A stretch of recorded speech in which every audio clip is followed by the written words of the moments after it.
ഈ അനുഭവം വായിച്ചു തീരുന്നതുവരെ ഞാൻ ഗുരുവായൂർ അമ്പലത്തിൽ അങ്ങനെ ചുറ്റിത്തിരിയായിരുന്നു കേട്ടോ. സത്യം പറഞ്ഞു കഴിഞ്ഞാൽ ഒരമ്മയുടെ ആവലാതിയും കണ്ണനോടുള്ള പരിഭവം പറച്ചിലും അവസാനം കണ്ണൻ്റെ അടുത്തെത്തുന്നതും ഒക്കെ നല്ല ഭംഗിയായിട്ട് ഒരനുഭവമായിട്ട് അയച്ചു തന്നിട്ടുണ്ട്. അതിൽ കൃത്യമായിട്ട് അനുഭവമുണ്ട്. അപ്പോൾ എല്ലാവരും കേൾക്കുക. പെട്ടെന്ന് തന്നെ തുടങ്ങാം. സർവം ശ്രീകൃഷ്ണാർപ്പണമസ്തു. ഞാൻ 52 വയസ്സുള്ള ഒരു വീട്ടമ്മയാണ്. എനിക്ക് ഭഗവാൻ കുറച്ച് അനുഭവങ്ങൾ നൽകിയിട്ടുണ്ട് കേട്ടോ. അതിൽ ഒരെണ്ണമാണ് ഇവിടെ പറയുന്നത്. ഞാൻ ചെറുപ്പം മുതലേ ശ്രീകൃഷ്ണ ക്ഷേത്രത്തിലാണ് പോയിക്കൊണ്ടിരുന്നത്. എന്തു പറഞ്ഞാലും കൃഷ്ണ കണ്ണ എന്നാണ് വിളിച്ചിരുന്നത്. എന്നാൽ വലിയ ഒരു ഭക്തിയൊന്നും ഉണ്ടായിരുന്നില്ല കേട്ടോ.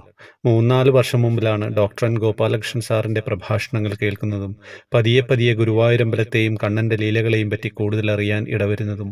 അങ്ങനെയിരിക്കെയാണ് 4-5 വർഷമായി എനിക്ക് ബുദ്ധിമുട്ടായിക്കൊണ്ടിരുന്ന അലർജി. എന്ത് കഴിച്ചാലും ചൊറിച്ചിലായിരുന്നു പ്രശ്നം.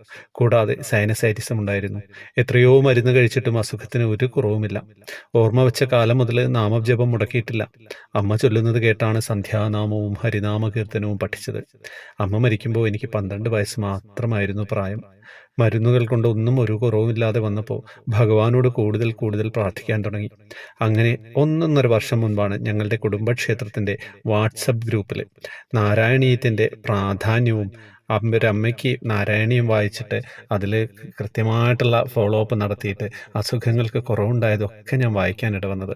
അങ്ങനെ നാരായണീയം വാങ്ങാൻ ഒരു വിധത്തിൽ ഒരു വഴി കണ്ടെത്തി.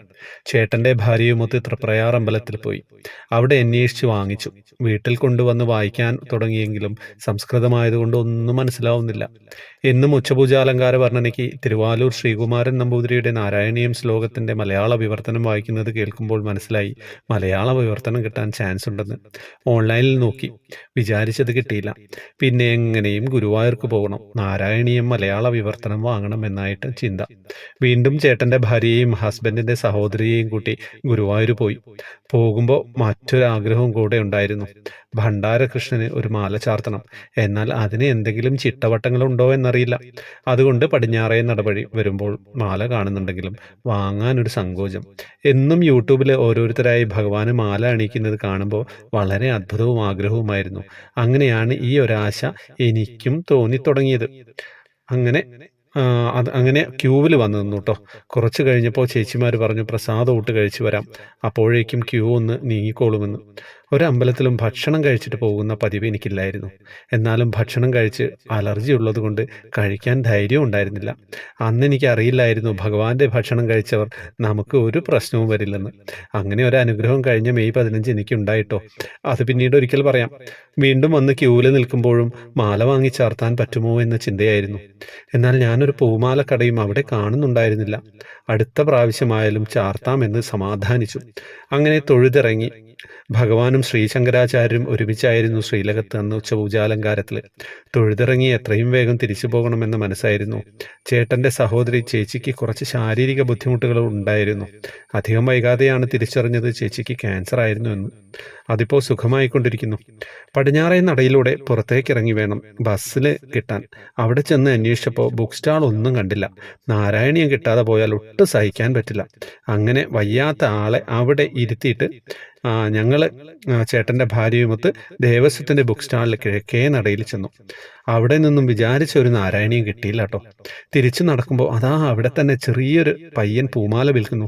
എനിക്ക് വളരെ അത്ഭുതമായി. ഓടിച്ചെന്ന് 2 മുഴം തുളസിമാലയും അരളിയും ചേർത്ത ഒരു മാല, കെട്ടിയ മാല വാങ്ങി.